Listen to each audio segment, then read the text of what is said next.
ဦးဇင်းတို့တရားရှိခင်သူတော်စင်ပေါင်းတို့တွေဘေးအန္တရာယ်ဟုသမျှတို့မှလွတ်မြောက်နိုင်ကြစေရန်ဤတန်တမှုအာယုံပြုလို့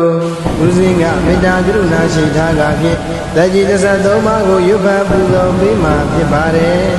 အောင်တရားချစ်ကွက်ဗုဒ္ဓဇတ်14ချက်ဓမ္မဇတ်18ချက်တန်ခါဇတ်လာယဝိနည်းရှင်ပစ္စည်းကဗုဒ္ဓယဟန္တာဇတ်မြင့်မို့တောင်းဥမကကျူလျက်မိဘဇတ်ဂုံကျေးဇူးကိုအထူးသိလျက်ဆရာဇတ်ဝရစိန်လက်နဲ့ပြမဇတ်မူးကျူလက်နဲ့တရားဇတ်လောင်မိကြလဲနတ်တို့ဇတ်ဝဲဖြူလဲလဲဘလူဇတ်အတောင်ဟုံပြည့်လျက်ကလုံးဇတ်အာဂတွင်ကဝင်ဝင်တောက်လျက်ငကဇတ်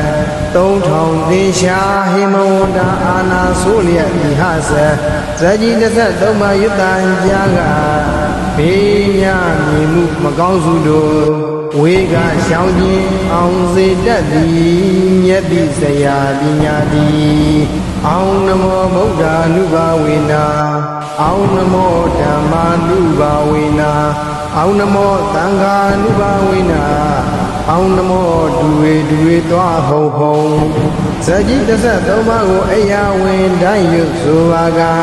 ဒီအန္တရာယ်အပေါင်းတို့မှာကင်းရှင်းစွာဖြင့်အိဆာအနာယူနိုင်ကြမည်ဖြစ်ပါသည်အားလုံးပဲရွတ်ဖတ်သရစေနိုင်ကြပါစေ